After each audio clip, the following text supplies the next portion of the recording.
Ladies and gentlemen, I would like to welcome you to the parallel session, Technology, Security and Freedom in an Urban Context.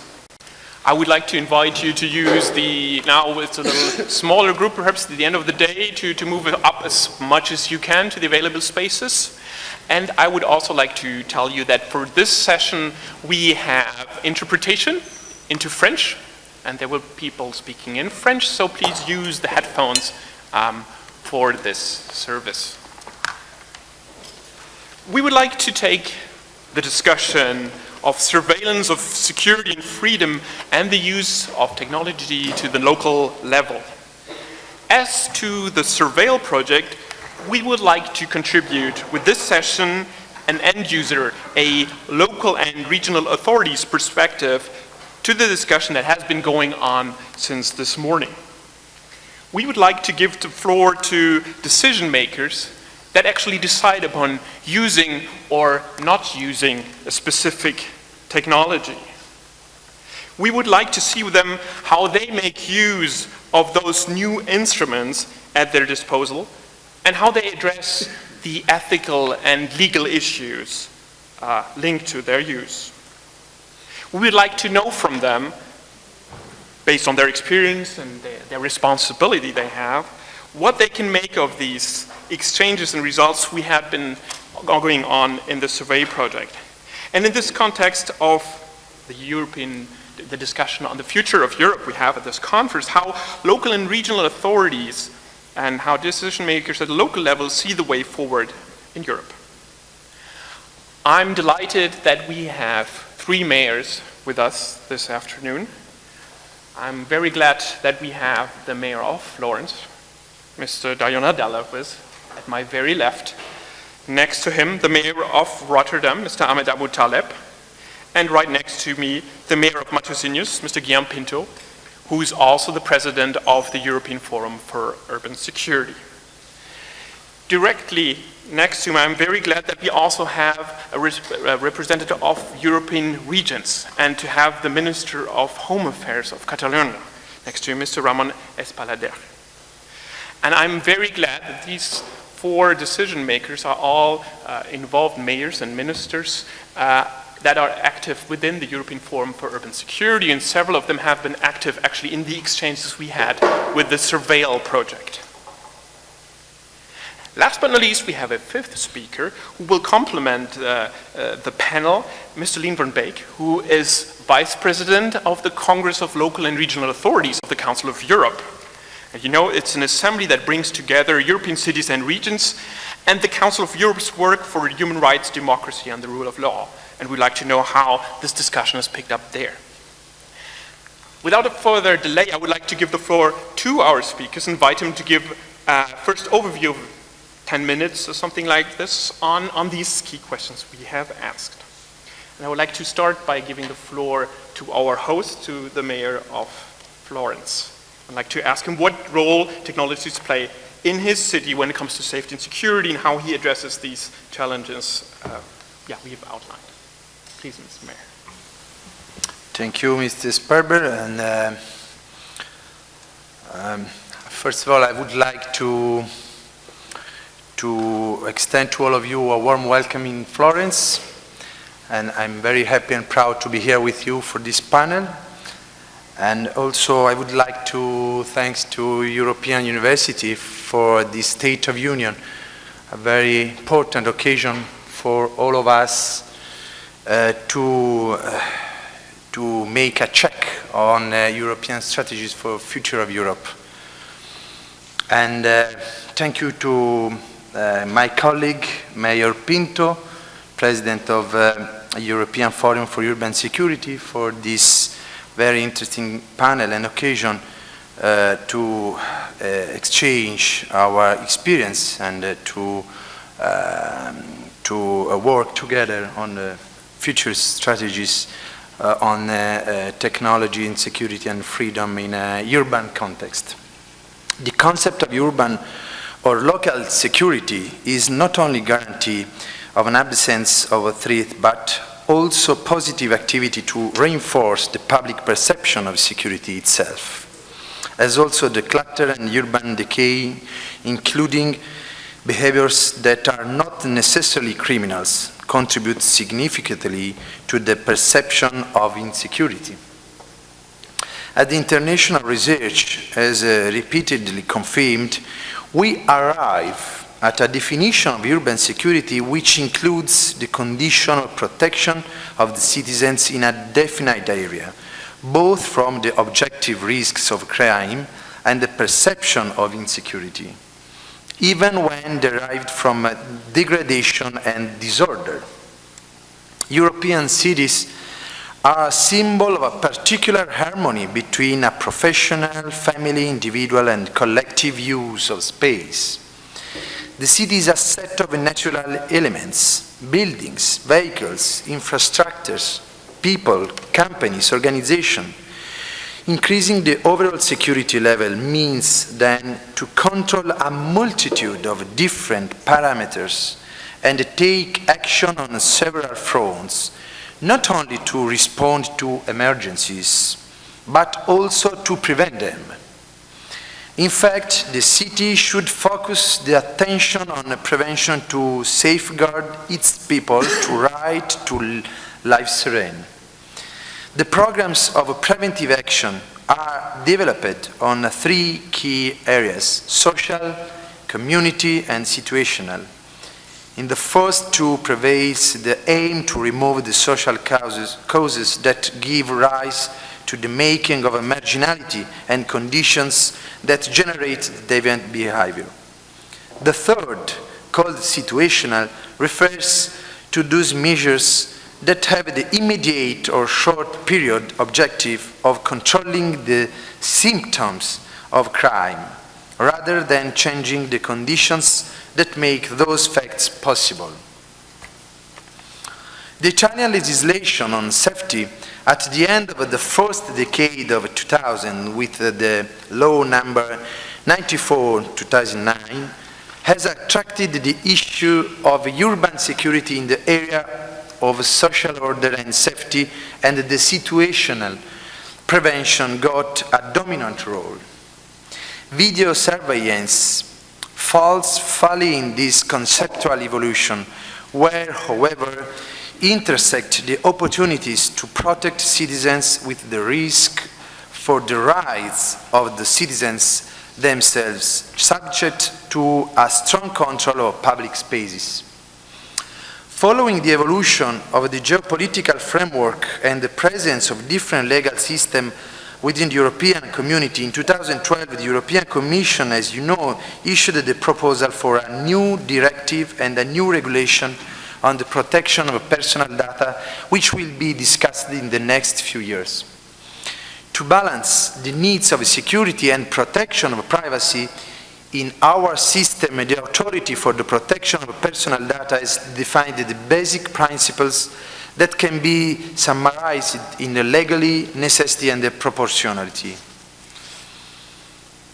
Based on these principles are carried out assessments and reflections to analyze the implementation of interventions for homeland security, considering video surveillance as a means to use when other ways, less expensive or invasive, or the enhancement of other means such as public lighting, for example, are not possible or practicable. The project we are taking in these days in my city, Florence, follows the shared indications of a ministerial directive, Ministry of Home Affairs, of 2012, which leads us to choose the planning and the programming of installations at the table of the Provincial Committee for Public Order and Security. Thereby we can extend the evaluation plan in a kind of a strengthening of integrated security, able to take into account the multitude of different parameters that at that table are made by the different needs from the representatives bodies of the local administration. In 2012, the president of FISU, Italian Forum for Urban Safety, highlighted as this project in reference to the preparation of the plans of video surveillance surveillance was meant as a passage to a better coordination and a wider sharing on the decision to invest public funds in the system of control, and not as a step aimed to bring back the choices made by the mayors under the control of the Provincial Committee for Public Order and Safety. The work of analysis we are carrying out follows these guidelines. First of all, make an assessment of the available human and material resources. For example, other existing devices. Second, make a preliminary local diagnosis considering, for example, two sides of the territorial context, the security of a territory, the possibility to implement policy instruments alternative to video surveillance, so to give greater importance to the principle of necessity. Third, define objectives and expected results from the installation of video surveillance. Fourth, determine the type of system that can respond to set aims. And finally, verify the correspondence of the chosen system to the technical features that allow the optimal storage and transfer of images. The effectiveness of the security system proposed by the instrument of surveillance certainly rests on an effective and functioning collaboration that, however, needs to be accompanied by upgraded system, a staff specifically trained to the vision, management and use of images, ensuring an increase in the effective control of the territories, but increasing work for the operators of the police. In this context of prevention activities based on technological instruments, it cannot be omitted the aspect linked to the evolution and the consequent implication on the most delicate points relating to protection safety rights determined by technical factors. Video surveillance systems have emerged as a system of closed-circuit TV system which were live controlled by the operators. It was later introduced the possibility through the use of cassettes to record images, storing them for purposes of investigation and trial. We have seen that the management of instruments required careful and various analysis. The system of the smart cities, ruled with all the cautions referred to with this analysis, can face the various factors that characterize the city complexity. The security and usability of urban services, the dissemination of information, energy saving and environmental protection, environment and livability of urban space, etc. Bearing in mind the current crisis, we know we have limited budgetary margins of maneuver and restriction for the coming years. We cannot either increase the number of staff or carry out all the operations of rebalancing, recovery and development projects, all aspects, however needed. All this obliges us to move towards quality, to do even better with the available resources. The current situation forces us to be more rigorous, especially in evaluating what works and what does not work in the resources management. But it also encourages us to be more creative. The projects linked to intermodal and infrastructural use of technologies for the so-called smart cities, for which European financial funds are provided, can allow the right choices and sustain the innovative and creative solutions. This will be capable to meet the expectation of security determined by the prevention of both environmental risks and terrorism, ecosystem protection and public safety, energy control and environmental monitoring, usability and efficiency of services, fast and widespread dissemination of information, useful not only in case of alert, but also in everyday life, in respect of the right to security and to exercise of individual rights. Thank you very much for this opportunity.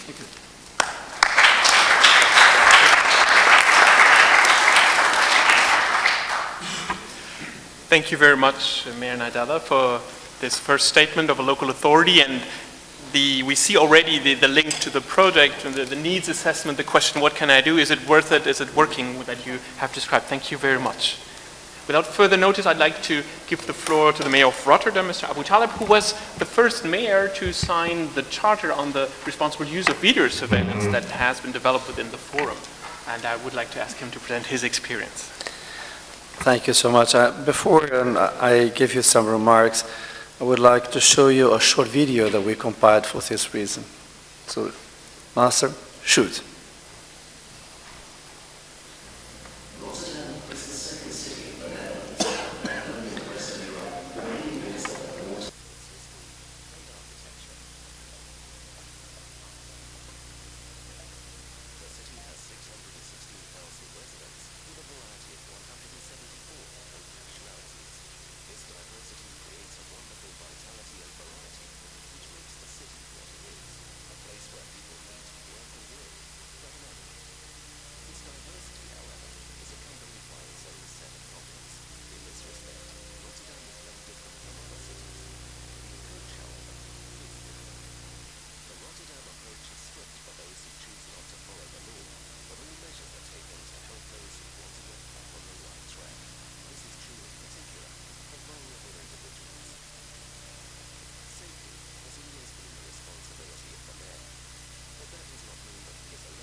Thank you so much. Let me start with thanking the city of Florence for the wonderful ambience of receiving us today. You are delighted to have such a wonderful city with a lot of museums. To me, it's not a city with museums, it is a city that is a museum in itself. And you are lucky. We are not that lucky. As you know, the entire downtown of Rotterdam has been demolished during the war. So we have only a modern city. And so we choose, instead of having a very old architecture, to have a very modern architecture with a lot of high buildings, as you have seen in the picture. And I'm also delighted to be here to contribute to this conference about maybe a very sensitive issue when it comes to camera surveillance. I will try to talk to you about how we decide to install cameras in the public space, how we use them, who is taking the decision, and how that is linked within the legislation in the Netherlands. I think that's really important because there is always a tension between the complex legal and ethical balance between security and intrusion into privacy and the other fundamental rights of our citizens on the other hand. Our experience with the camera surveillance in Rotterdam, what makes our system very successful, which is in my opinion is the case, and what is the status quo of the rules and what is the future of legislation, because we are working on that under the actual national government. Rotterdam is in the Netherlands the second largest city, and was really known 20 years ago also of its high crime rates. So there was a need to intervene in a very severe manner to restore the public order. You also know that the city is a port city. It's the biggest, largest port in Europe. We have a throughput of 450 million ton of goods in Europe. We say that the port of Rotterdam is the gate of European economy, and that is the case. So there is also a need to be careful when it comes to trafficking in the port, drug trafficking, but also other things, including nuclear stuff. We are also careful when it comes to that. So we need also to be careful when it comes to our control systems. We are lucky to have one police system in the Netherlands, and that police system is under leadership of the local mayors. So unlike the systems of a lot of countries, we have what we call a national police, but the minister is responsible for buying cars, paying salaries, developing ICT systems, and so on. The minister has no jurisdiction whatsoever when it comes to what happens in the streets of our cities. That is restricted to the mayors. The mayors are responsible for the police activities in the law enforcement together with the chief prosecutor. We have 600,000 citizens in the city, but the metro, it's about 1.2 million citizens. And in that respect, we work together with also the mayors of close cities and villages. So traditionally we make our money thanks to the port and international business. That make the city also an international city with a lot of immigrants coming in. We have 174 nationalities. So sometimes I call myself a small Ban Ki-moon. The United Nations counts about 228 countries. We have 174. It's a small United Nations. And we have some neighborhoods that counts up to 70 or 80% of immigrants. And to me, that diversity is really a source of inspiration, but also affords to the city and very huge economic power. The first cameras to be installed in the city was in 2000, and the reason was the football tournament, the Euro 2000 football tournament. And mainly at that time, the cameras had the main reason was not preventing crime, it was really meant for crowd control, which is really interesting if you go back into history. Cameras were installed downtown to monitor crowd, but also the mass influx of supporters in the main areas in Rotterdam. Since the year 2000, the number of cameras in public spaces is increased towards 400. So we have now actual 400 cameras, and the system is full. I cannot increase the number of cameras in the city unless I start investing at least 25 million euros to have a new fiber cable to connect new cameras. Cameras are also found on public transport like metro, trams and buses, and these are additional cameras. Although they are available for the police, we have a very smart system that any camera in Rotterdam can be connected with the police surveillance system directly to see what is going on. So that's very important. And we decided from the very beginning that all cameras must be monitored live 24/7, and every man or woman who is monitoring a system he monitors or she monitors between 30 and 40 cameras simultaneously. We asked engineers of TNO in Delft a couple of years ago to conduct a survey just to decide what is the efficient amount of cameras one person can control, and it turns to be between 30 and 40 cameras simultaneously. So that's based on a scientific analysis. Then we have another issue. We see that a lot of people make their own news. They see something happening on the street, there is a fight, for instance, they make pictures, they conduct their own video, and they put it on the internet, on YouTube.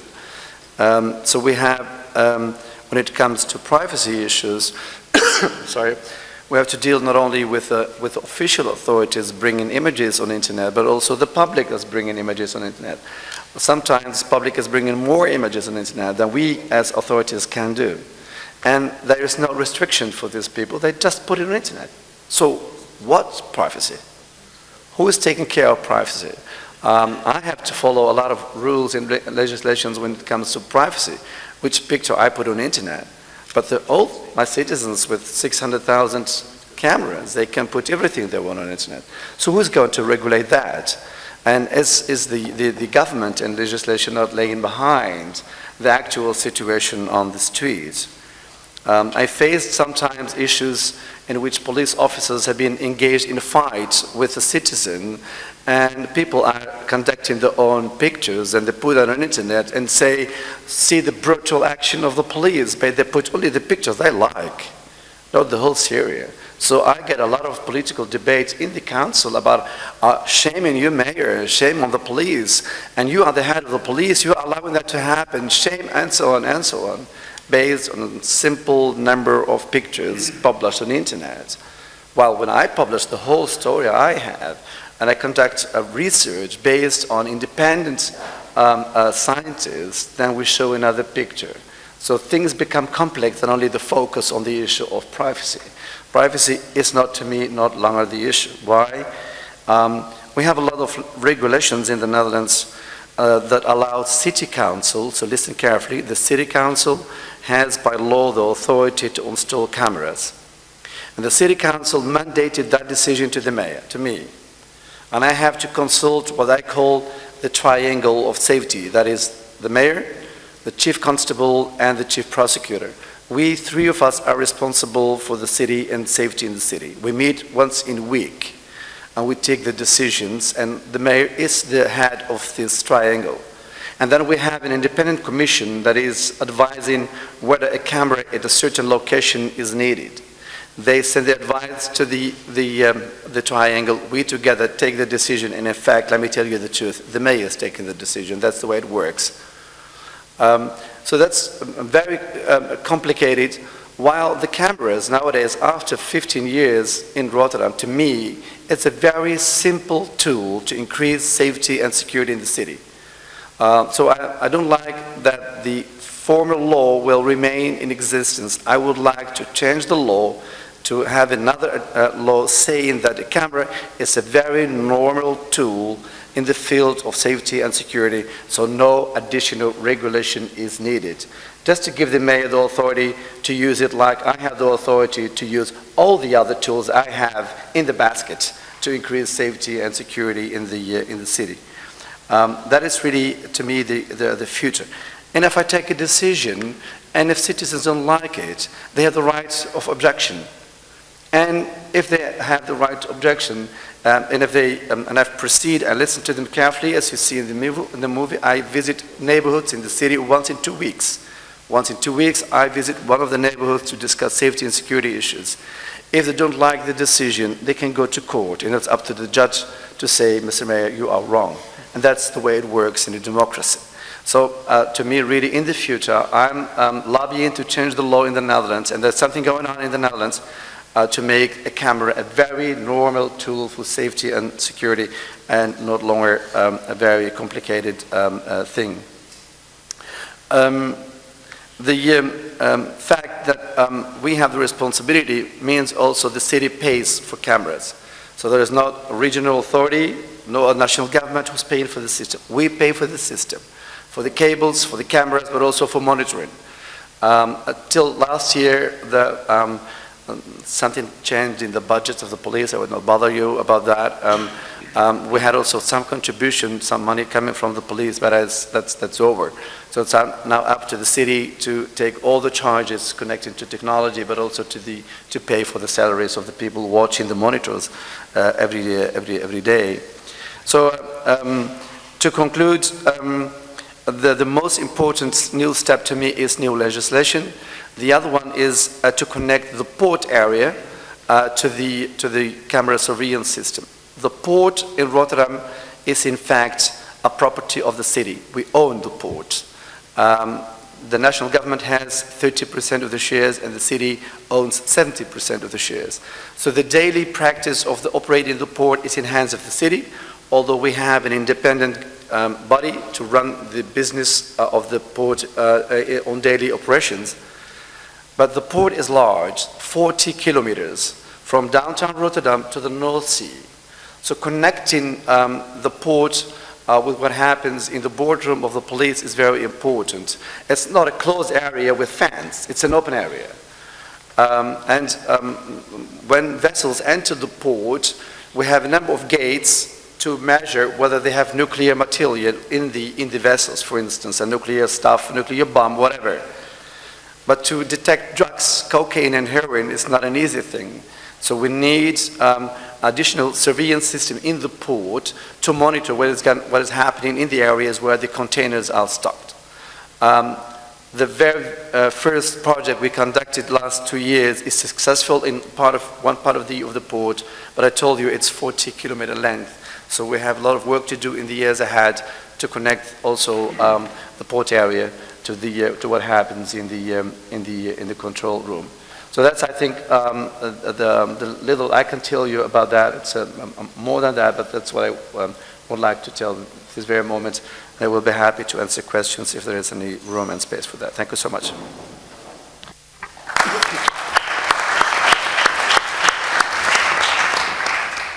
Thank you very much, Mayor Abu Taleb. I would like to pass the floor directly to the third mayor, who's not only actually a mayor of a town of 170,000 inhabitants, but he's here mainly as the president of the European Forum for Urban Security, who has been the partner of the survey project. Please, Mr. Pinto.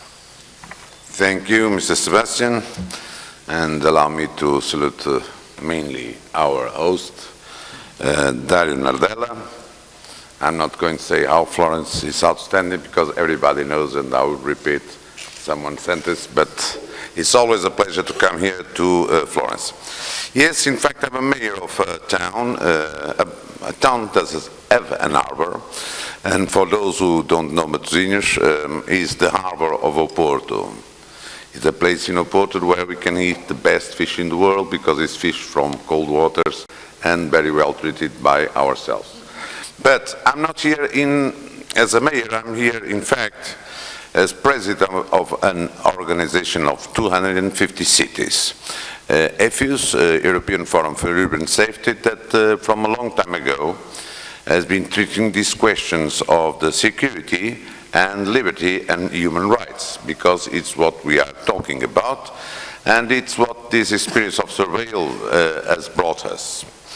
Let me tell you my strong conviction that in this time of crisis around the world, cities still inspire strong political trust relationship between citizens and elected officials. And I suppose that in a time that when states are almost swallowed up by supranational entities, particularly with regards to legal and economic issues, the future perhaps belongs to the cities.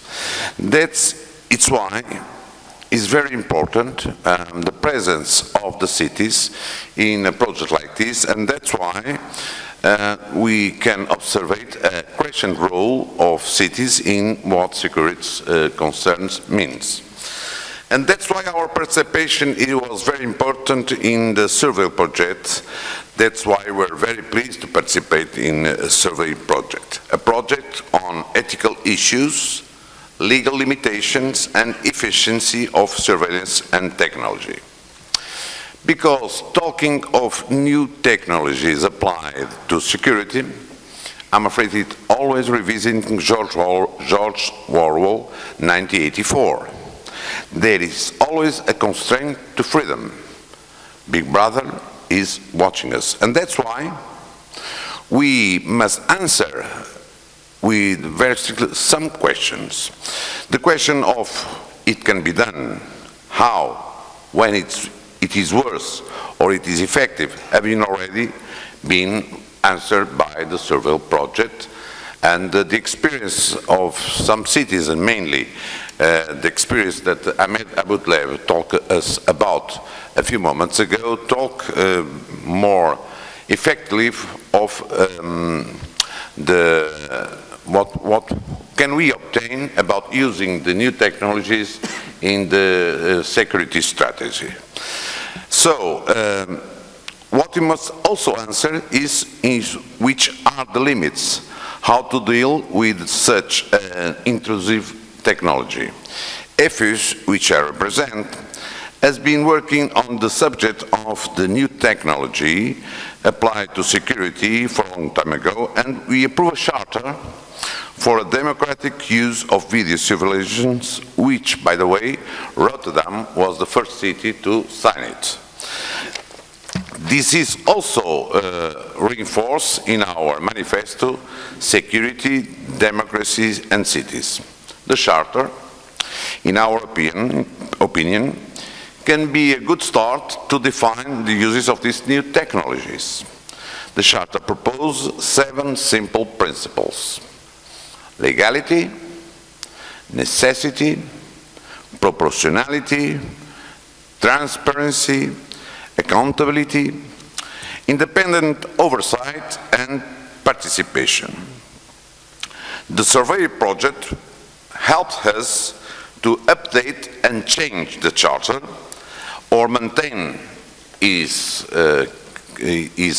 body, and we are discussing next month of July in our General Assembly again the Charter, because in spite of the survey project, perhaps we change it or perhaps we maintain it, because I suppose it's sufficient, how can I say, updated can be applied not only for CCTV, that was its first intention, but all the new technology, or to apply to all the new technologies working with security.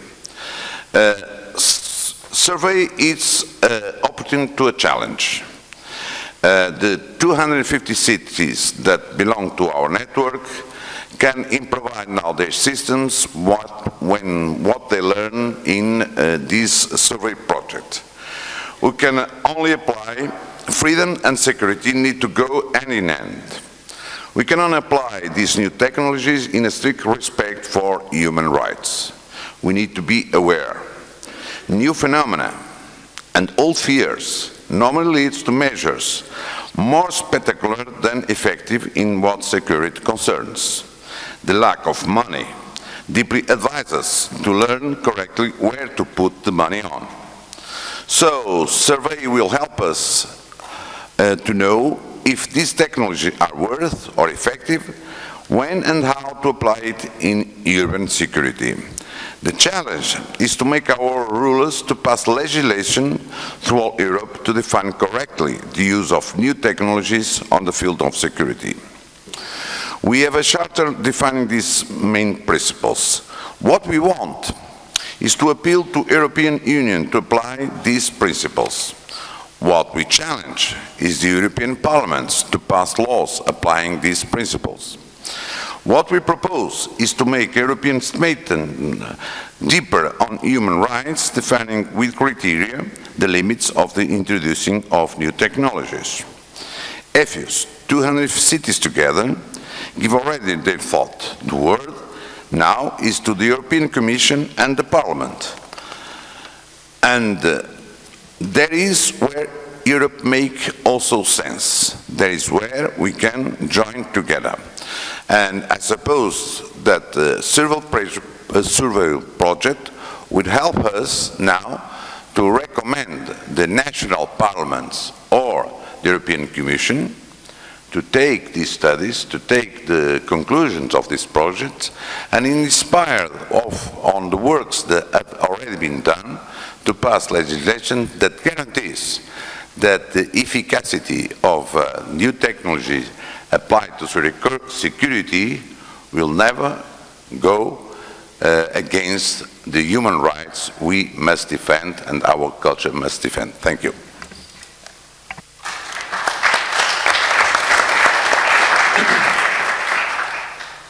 Thank you very much, President Pinto, for this contribution on what the relationship with EFASIS and what you do, what you think of it as an elected official. And I would like to pass on the floor now to the regional level and also to French, I think, for all of you who would like to, and to pass the floor to Minister Espadella. Merci bien. Je vais commencer en Thank you very much. I would like to start off by thanking the City of Florence for the warm welcome, as well as the university. I would also like to thank the EFUS for allowing us to take part in this meeting, which we believe to be an important one.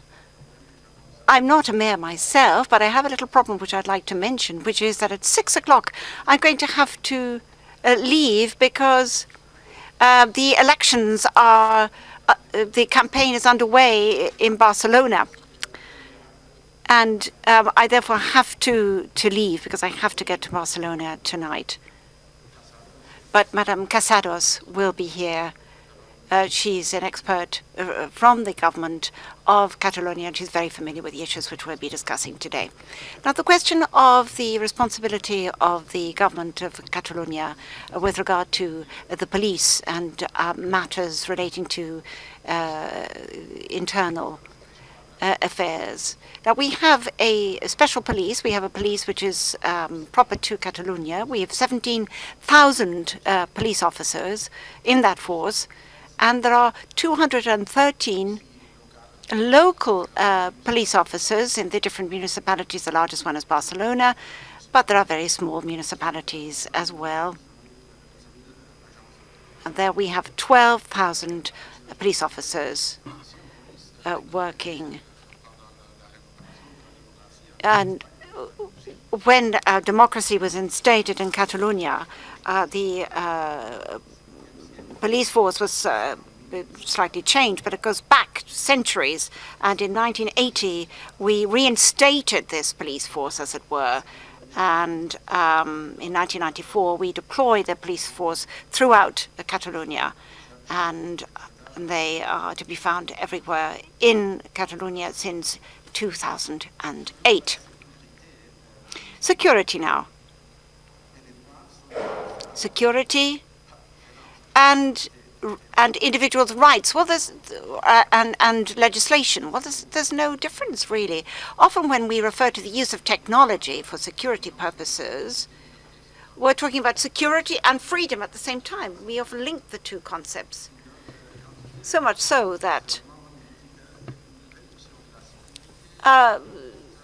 if there's a reduction of security, sometimes there can be an enhancement of freedom, or the opposite. Sometimes it is said that we have to sacrifice our freedom in order to guarantee our safety, our security. And the position adopted by the government of Catalonia when faced with this dilemma is the following. I think that freedom and security are two concepts which go hand in hand. Freedom, the security is important for our freedom and for the quality of life. If there's no security, no rights, including freedom, are ensured. So with the advent of new technology, it has been possible to improve the lives of citizens and enhance security.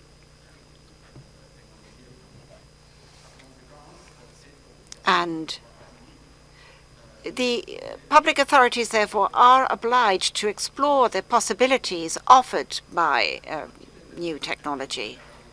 What is the experience of Catalonia in terms of video surveillance?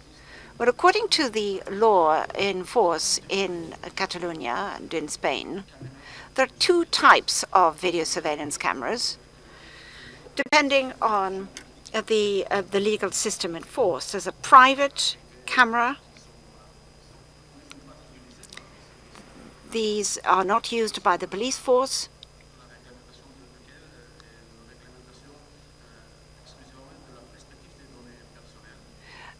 They use personal data, and then you have the cameras used with the police force, and they're governed by an organic law dating back to 1997. It's a very specific law in Spanish law. And at the very heart of this law, there's the basis for the use of cameras by the police in the public space. There's a fundamental principle of the law which lays down that in the public space, intimacy and confidentiality must be safeguarded. This is important, as well as other fundamental rights, such as the freedom of expression, the freedom of religion, and so on and so forth. The particular feature of the Catalonia model is that it provides for a specific body which ensures that the use of cameras in public spaces is appropriate. The mayor of Catalonia cannot decide on his own that, or on her own, that cameras be established and installed in the public area. This must be vetted by a specific body which approves responsible installation of video cameras, and which therefore ensures that the fundamental rights of the individual are protected. So there is a minimalist approach here. That's important. Only cameras that are necessary are installed, not any others. And they must be in tune with the objectives laid down by the local authorities. This is a prerequisite for video surveillance. The highest judicial authority, the President of the Court of Justice of Catalonia, is in charge. And on that board, with the prosecutor and other barristers and lawyers representing different administrative levels of the Spanish state, central government, and the government of Catalonia, as well as local government, are represented. They're all on this committee I was just referring to. So what is the procedure which has been followed so far for the installation and the use of video surveillance cameras? A report, there's a compulsory report system on a case-by-case basis to ensure that the use of these cameras by the police is indeed useful and enhances security needs. The other idea is that the installation of these cameras should not deprive citizens of their rights or limit them. Another characteristic is that the use of these cameras can vary. There is no one-size-fits-all. Some of the cameras can be fixed cameras, and other ones are mobile. Some of them are always targeted and directed in the same direction, and some of them can move around. Now, the fixed cameras can only be authorized if there is a reasonable risk for public order or security. The mobile cameras can only be used if there's a tangible and specific risk, such as, for instance, a demonstration or an important event in terms of public order. So what have the results been since 1997 up to today? We have 112 municipalities who have installed cameras in Catalonia out of a total of 950 towns, with 569 cameras installed in these cities. In many cases, the Video Surveillance Committee authorized the installation of cameras, but very often it also it rejected applications to install cameras. This is quite normal practice. It happens regularly.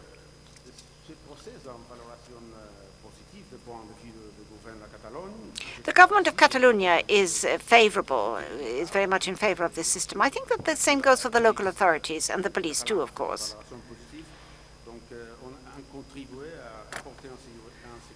these cameras have contributed to enhancing security in public areas without calling into question or jeopardizing other important matters which have to be ensured, such as the right to intimacy and privacy on the roads.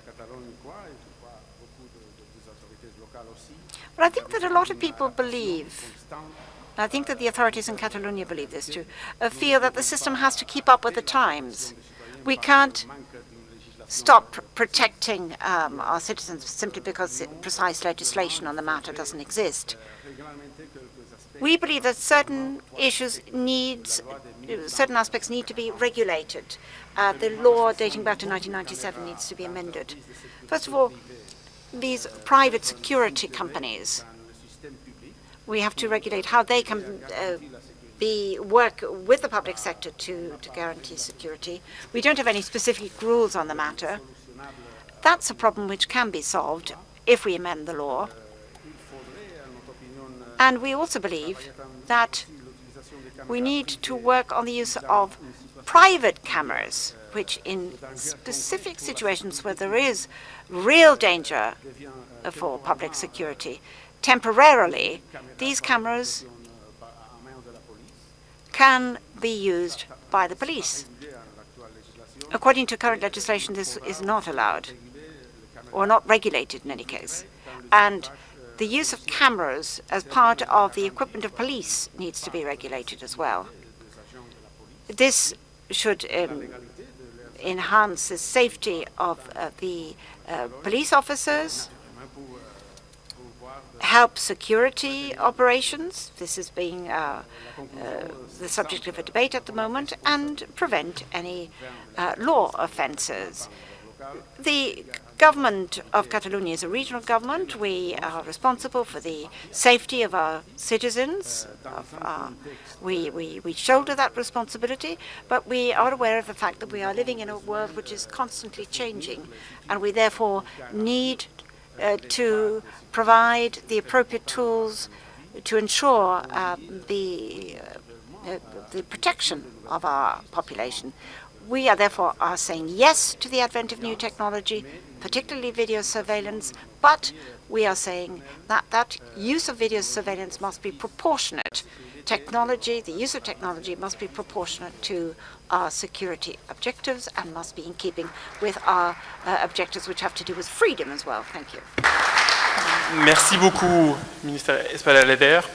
Thank you very much, Minister, for having shed light on the matter and given the point of view of a region which is in charge of providing the rules and regulations which are enforced. Now, municipalities can buy technology, and they don't always know how to use that technology or whether it should be used, and it should therefore be possible to intervene, to advise, and ensure that there is a united approach to these issues. Well, thank you very much. I'm going to go back into English. Not least at all, we come back to the European level, to the Vice President of the Congress of Local and Regional Authorities. And it's a particular pleasure for us to have you here, because the Congress was the context in which the network that we are working on all together was created. And so we're really glad to have you here and look forward to have your view as President of the Congress on these issues,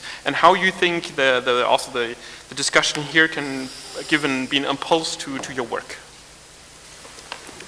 Yes, thank you very much. I enjoy very much speaking here at this Congress, and I'd like to thank our hosts also for giving the Congress this opportunity. I do represent the Congress here today as a thematic rapporteur on combating radicalization at grassroots level, which is connected also to this discussion. In my own country, in the Netherlands, I am Commissioner of the King for the province of Flevoland. Commissioner of the King is more or less the same as a governor. And I also have served as a mayor of the city of Purmerend, which is a suburb of Amsterdam. And I did this for almost 6 years, between 2003 and 2008. And for those of you who may not know the Congress well, it's useful to reiterate here that the Congress is a unique representative body of more than 200,000 territorial communities in 47 states of Europe and its surroundings. And for us, as local elected representatives, the safety of our inhabitants, of course, is a daily concern.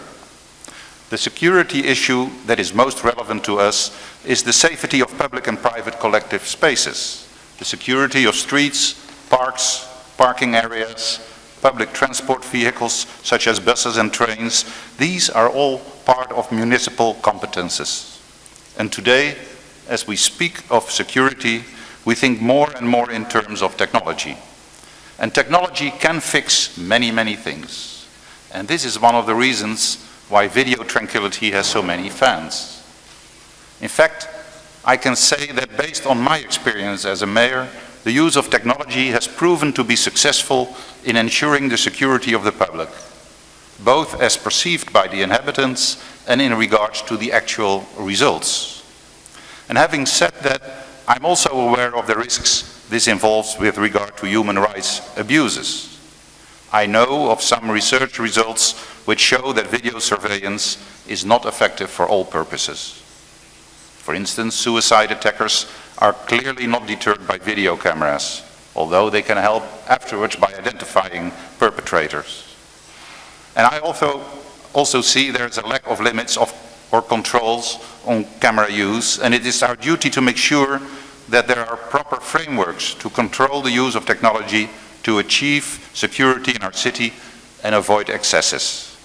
In short, enhancing security through video surveillance is good, provided safeguards are in place, such as consulting of citizens.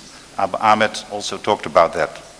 Transparency of your aims and proportionality between aims and means and accountability to the public.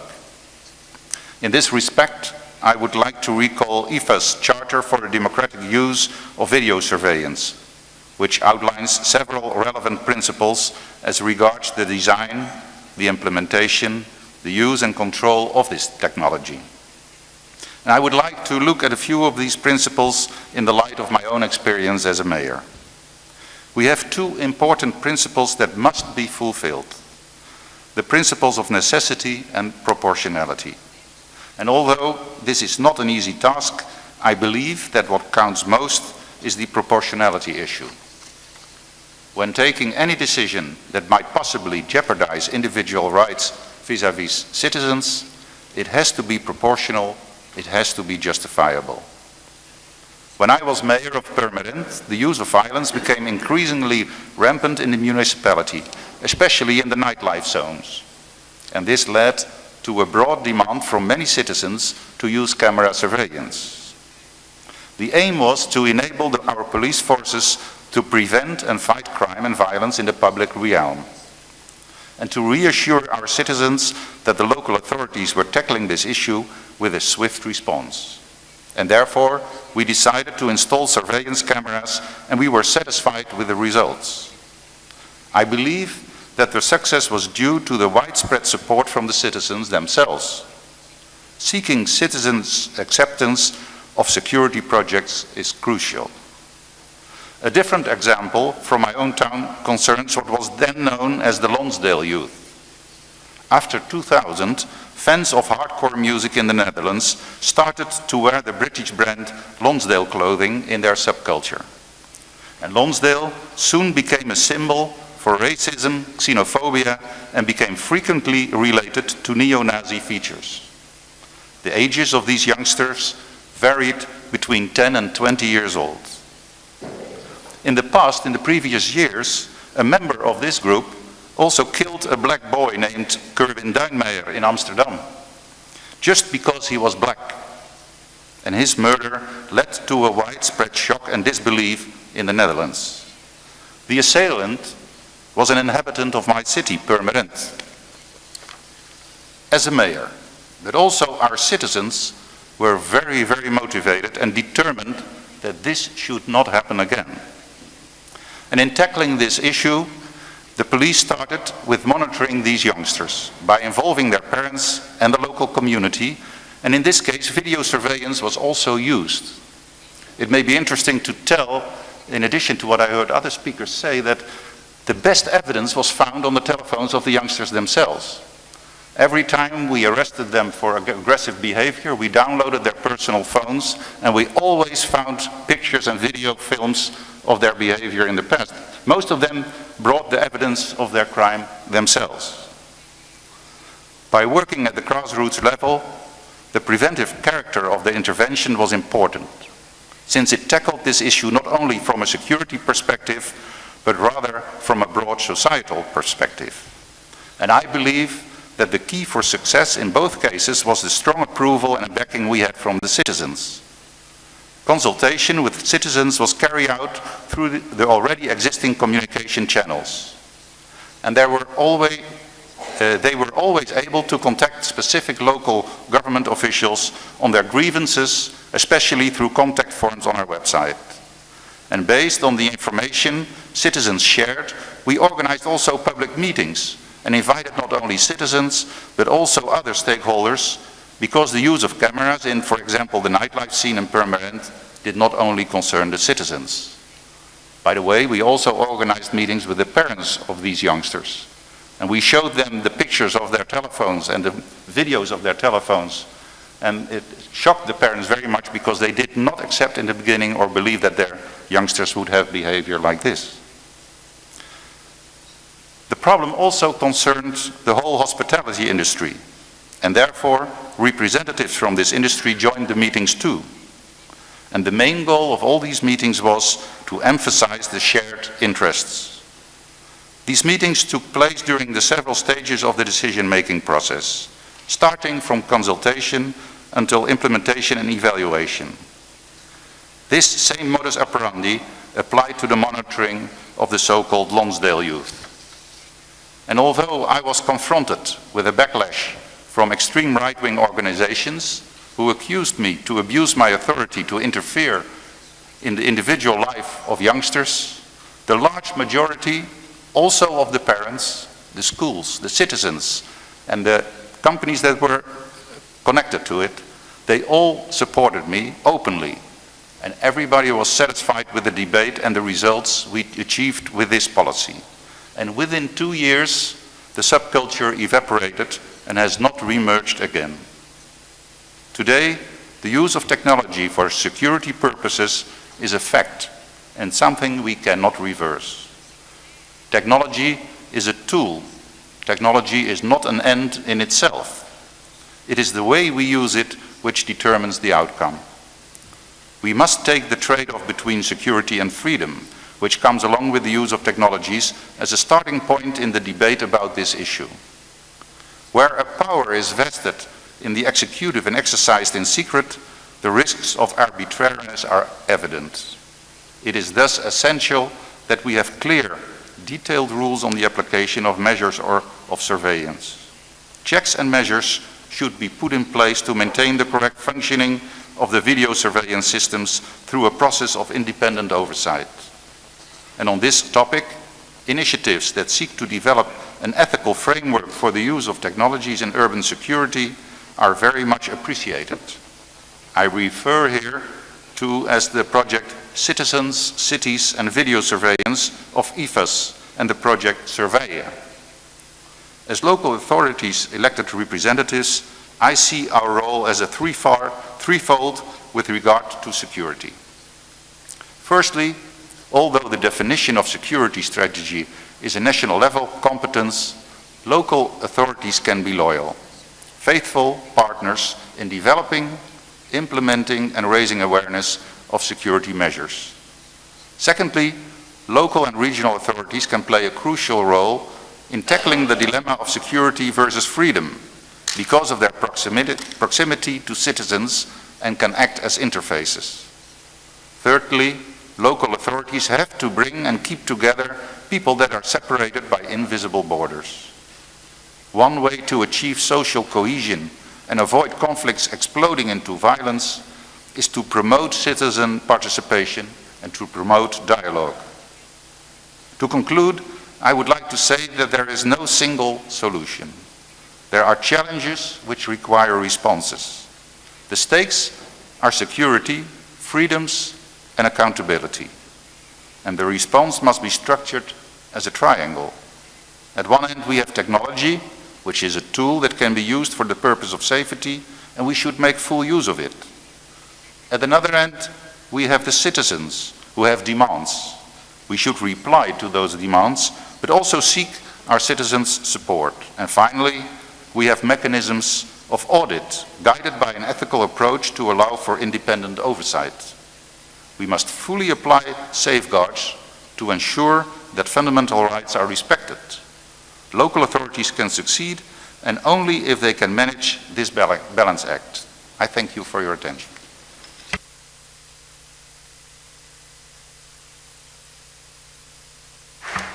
I thank you very much, Mr. Verbeek, for this contribution. And now we have a little 20 minutes to have some exchange on the issue. I would perhaps like to start with inviting the panelists to react or comment, the first to the last one, if you would like, and then open also the floor to other questions. Yes, please. Listening to the several speakers, I was intrigued because I didn't realize it went so far already. I see some development that the use of cameras from mobile phones and so on is increasingly becoming important. We tend to look in the discussion at all the formally framed and organized cameras in the public spaces, but as Abu Talib also said, the amount of public cameras in the public space is much, much larger than the ones that are organized by the community. So I see in my own work that people, while they are not asked for it, they send in all kind of pictures, they send in all kind of videos of crimes they noted. And the police uses this, very good, but what's the end of this development? I'm interested how Ahmed, for instance, how do you think about this in Rotterdam? You must have the same experience. There may be a shift going on, that the public camera will be the camera of the individual who doesn't agree what's happening.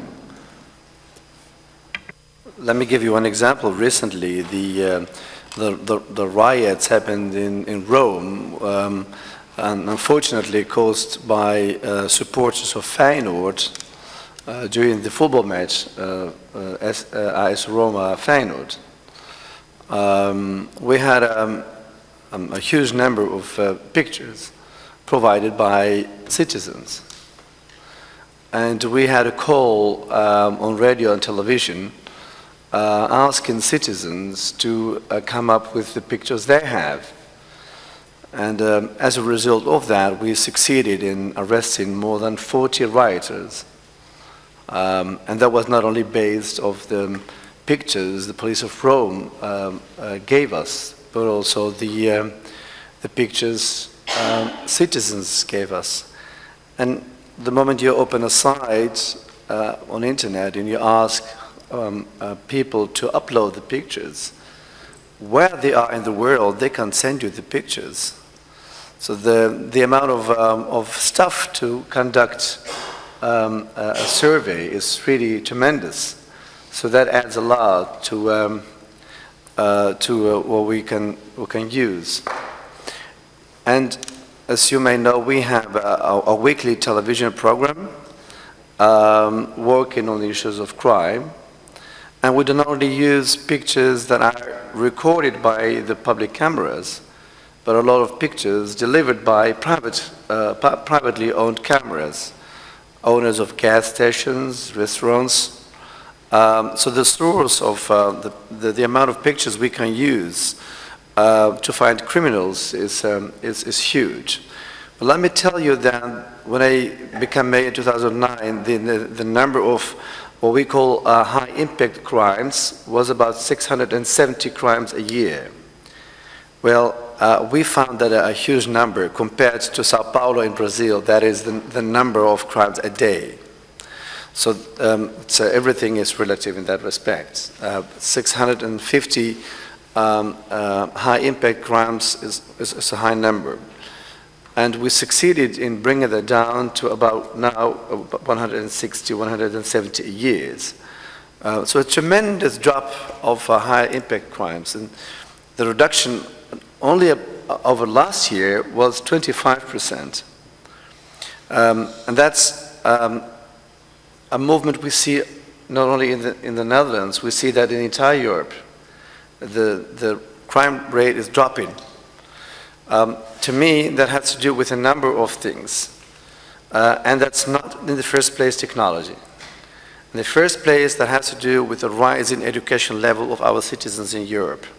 That's my first analysis. And we know from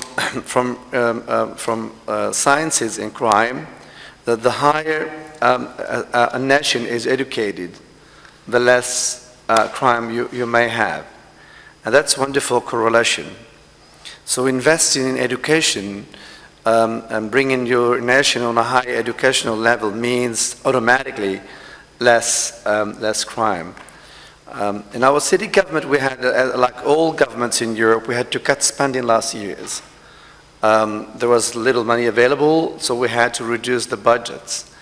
And to me, it's really painful to see that we have to reduce budgets for playgrounds for kids in the city. So what I said, don't do that. I will cut spending in safety and security to pay for playgrounds. And I call it prevention, because I want that the kids have space to play. The most poor society is the society where the kids don't have ground to play.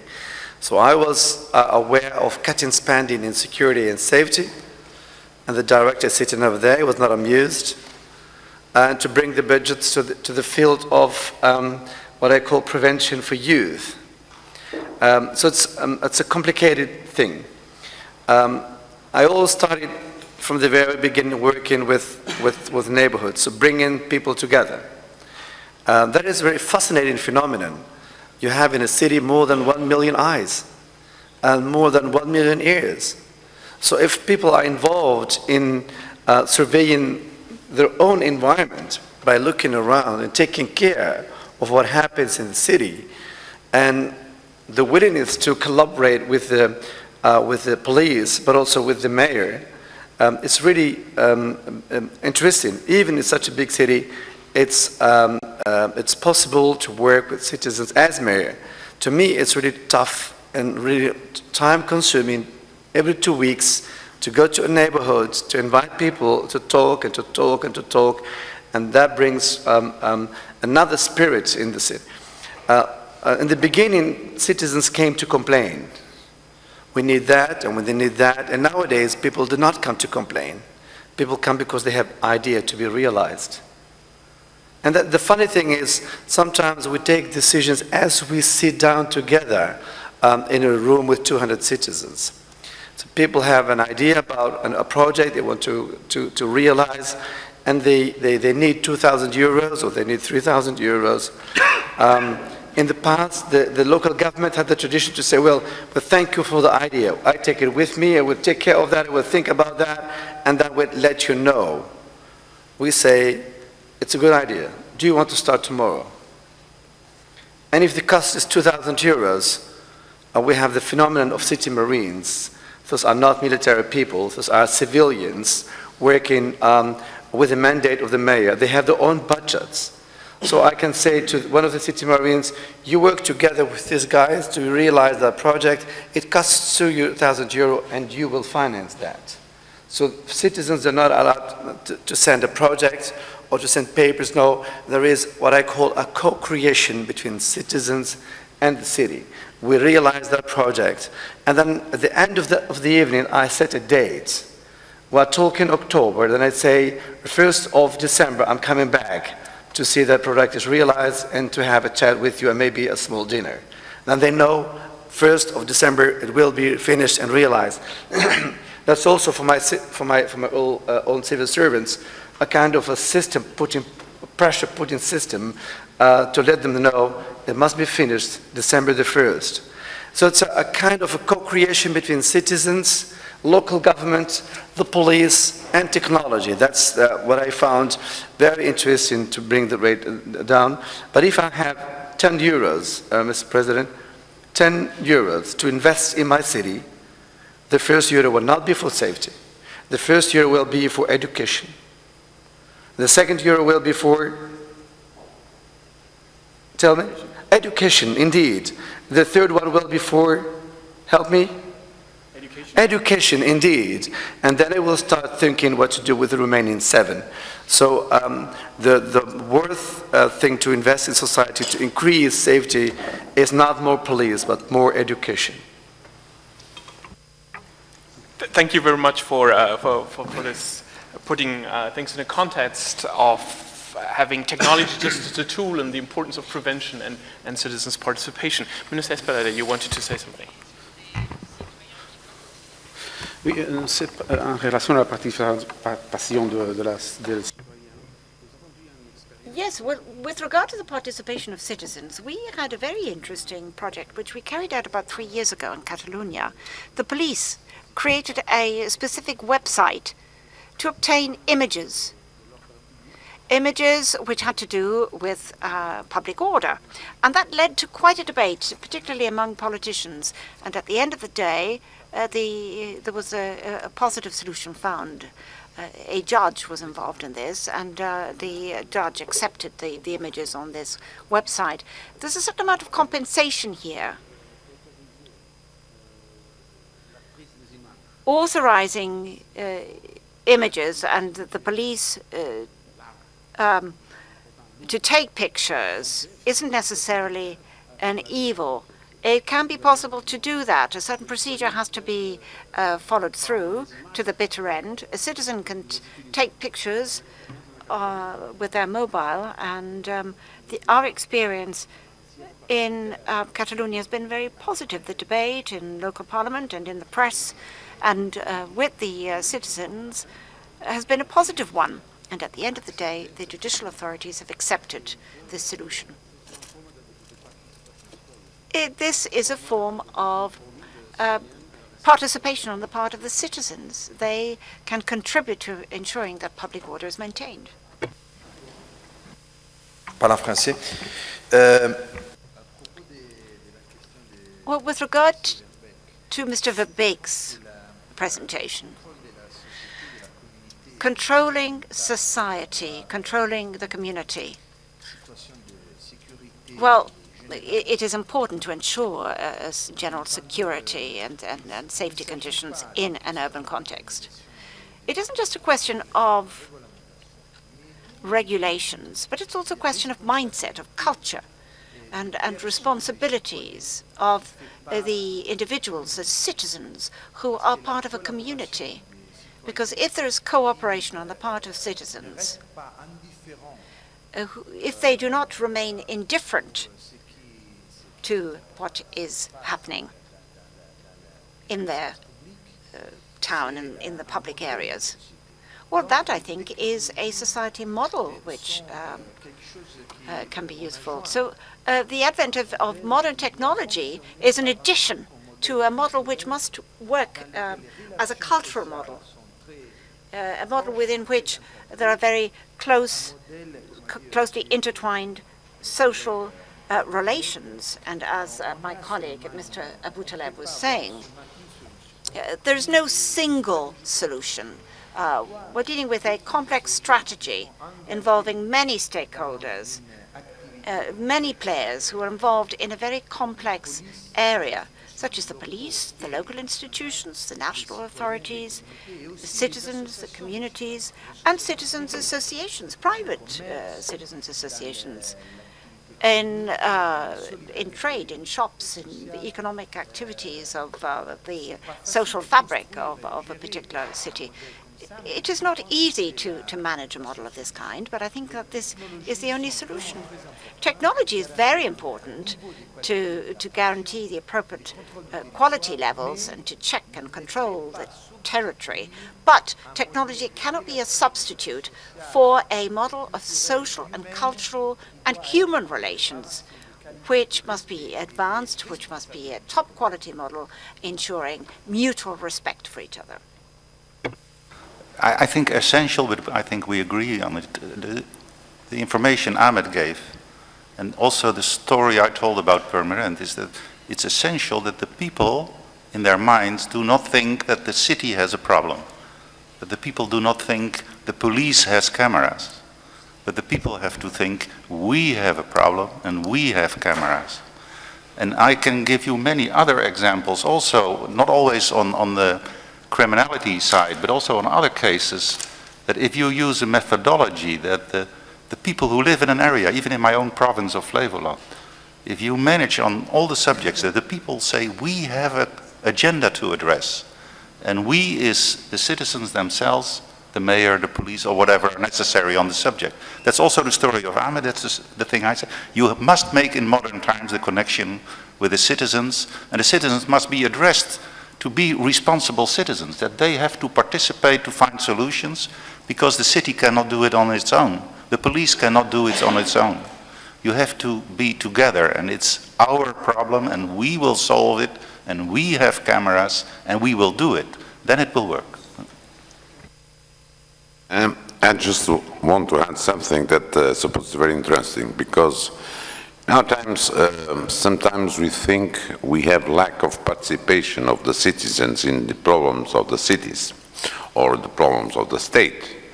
And security is one of the problems that they feel most, and that bring them more deeply to participate in the meetings, in the gatherings, in the discussions of this use of new technologies, because nowadays we have something that's very interesting. As Mayor Abutlev says, and they testified in his own town, crime is decreasing everywhere. But the feeling of insecurity is rising almost everywhere. So we must know how to deal with this problem. Of course, this problem is not going to be solved by new technologies, because we cannot spare money where there is no problems. And if it's only a field of insecurity and is not a really problem of security, spending money is not the way of solving. But the participation of the people in this kind of projects is very interesting, because that is one way of making the feeling of insecurity go down and people be assured and everywhere. I once saw something that was very interesting, I will never forget in my life. There was a little old lady that had been stolen twice at home, and telling like this, I'm not going away from my home because I trust the police. Why? Because the police of my town had a wonderful program of contact with the people of this country, with the people. So, in spite it was stolen twice in his home, she says, I'm not going to leave him because I feel secure at my home. That's perhaps one of the best things we can give to our citizens, is this feeling of security, and that's what we are trying to achieve here. I would like to thank Minister Espadarea for his participation. We have now the 2 minutes, I think, for last remarks, and Mayor Abutalev wanted to say something. I would like to say something which is really fundamental. Mr. Pinto just said that the crime rate is dropping, but our citizens don't feel according. They still think, I feel unsafe. Well, let me tell you, I have been a reporter for the Dutch television for many years. And in the 80s, was not done, I repeat, it was not done for a reporter working for a national television of a certain magnitude to go to report about a crime in a certain street. It was not done. You simply don't do that. That was subject for ordinary newspapers that sell themselves by having an attractive front page. And I remember that I made a report in the gemeente Delft, which is not far from Rotterdam, about a man who killed his wife, his 2 children, and then he killed himself. And I had some interviews in the streets with citizens, asking them, did you know the family, something about the background and everything. And I broadcasted that at that time, and I get a lot of criticism from my colleagues. That is not the way we do journalism. That was in 1986. I never forget that lesson given to me by my colleagues. And nowadays, the most respectable television channels we have in the Netherlands are paying a lot of attention to high-impact crimes. Cameras focused on courts, cameras focused on spots where things happen, because that's a phenomenon. People want to see it. People want to be part of it. There is a lot of attention for crime on television. So despite the crime rates are dropping, the feeling of people is still, we have a lot of crime. Then there is another thing I would like to recall your mind for that, and that is statistics. Again, I testify, I spent 3 years working with Statistics Netherlands, responsible for dissemination policy. And please, I would like to ask you to buy the wonderful book, How to Lie with Statistics. Please buy that book. It's a phenomenon. Just to know how officials, politicians, government bodies use statistics. And people have the right to question quality of statistics, as I do as mayor when I see how our friends in Greece have been using statistics last decade to lie to Europe about the financial position of the country. So statistics can be used in a variety of systems. And then we have, that's my last remark, we have to rethink the way we think about privacy. The governments, and I hear my colleagues here, arguing that we need to look to instruments of proportionality and to question whether it's needed to do something. Well, friends, you give yourself your privacy, whatever you want. You go to the toilet, we know where you are. You go to sleep, we know where you are. You fly to Thailand, we know where you are. You give up your own privacy by having this machine in your pocket. And look on Facebook. What people are publishing on Facebook. They publish everything, even the color of the underwear. So tighten government bodies to issues of privacy while citizens are giving the privacy themselves open to public day by day, minute by minute, by having this open in your system. We know where you are, sir. I know where you are if you want to know it. I can reconstruct exactly that you are sitting there on that square meter. That's the technology of today. And we use it in crime investigations to reconstruct where somebody has been. We recently have been successful in solving a crime issue with a man who killed, unfortunately, his wife from Pakistan. And we succeeded in reconstruction exactly what time he left with his car from his house to the forest where he killed his wife, and he came back. And we also can see that when another time back to the same location and forth, and so on, because he had his phone open. So you give your own privacy to the streets, and then we ask restrictions to the government when it comes to privacy. Well, the final remark I would say is that really that is bullshit. So we have to rethink that again. Thank you. Indeed, this is exactly the discussion also we've been having during the day on the relativity of privacy, and we have several papers written on this issue, and it's a very relative thing, and I think it's an important one also for local authority that has to take into account the whole spectrum of surveillance. Now the time is almost up, but I would like to give one round of questions, things that are urgent for you. I know it's also the end of the day, and everybody here has stayed here the whole day of a conference, but if you have questions, please, we can have one round of things and the final statement of participants. If this is not the case, everything was clear. Oh, yeah, not clear. Thank you. I would like to ask if there are any, which are these new technologies we can use to go beyond 24/7 video camera surveillance? Because I applaud very much the second speech of Mr. Abu Taleb and Mayor Nardella talking about culture and education.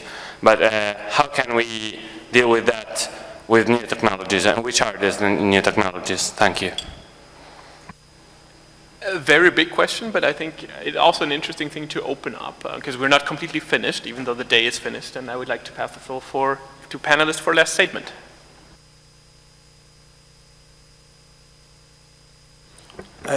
Nous sommes en train de collaborer. We are cooperating with a French company called Thales. Now, with regard to video surveillance, the companies have made considerable progress. And for instance, one of the problems which we have to contend with is that the local police or the state police must survey those who control the images. So controllers of controllers. And this is quite complicated because you need a lot of money. A lot of considerable funds are necessary for this. There are new technologies available nowadays, which mean that you need less human resources to check several cameras and video screens at any given moment in time, because there are computer systems now which record a number of situations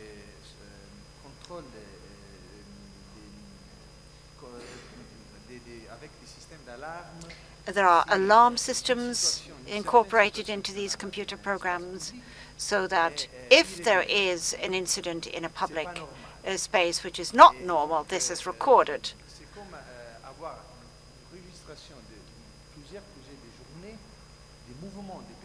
So it's like having a recording of days and days of normal movements of people in public spaces. The computer can check the movements of citizens, and it can see that if people move particularly quickly, if there's some sort of unusual situation, for instance, fire or violence, if there are movements which are not what one would call normal movements, the computer triggers off an alarm to the people checking the images, which means that you don't have to check all the cameras at the same time, but you can just wait for that alarm to sound, which is produced by the computerized system, which has detected abnormal movements in the public area. This technology comes from the technology used in airports in particular, where we know that the security control level is extremely high. And it's possible to use this type of technology for public areas as well. The time it takes for the police to intervene is also a very important factor once a certain situation has occurred. So just because you have a camera installed doesn't mean that you can ensure security. There are very sophisticated camera systems. Many cities are trying them out, but of course there are other things as well. Technology. The problem is not the technology, the problem is the perception among the people and the role of the governments. We have been working, maybe you know that, with analog systems. Does it mean something to you, an analog system? For telephone systems for more than 100 years. 100 years that was stable. So a lot of countries had a law for telephone and telegraph.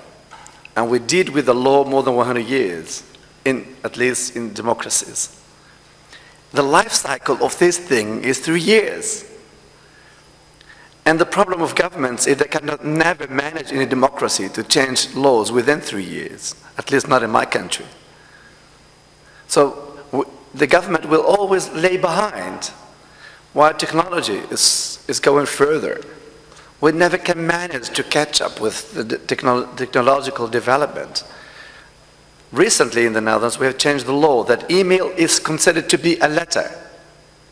Because the letter, we had a special law in the Netherlands to protect the letter, the content of the letter. That was a famous law for years. It was a holy thing. And since a couple of years now, the email is considered by law to be more a letter. So that's protected by law the same way as a letter has been protected. But it took really years to change the law, to bring it on that level, while the email system is working since then. The first email systems were in the 90s. And we changed the law 20 years later. So that's why I say stop thinking that you can regulate things like that through a law. But in our system, give it in a big basket for the mayors. In the Netherlands, mayors are responsible for law, for public order and policing. So give it as an instrument in the law, and let me, the mayor, controlled by my parliament, the city council, to do whatever needed to catch up with safety and security. Don't think that you can regulate that in Europe. Forget it. Don't do it in Europe. So the call to ask Europe to regulate that, don't do it. That's not going to work.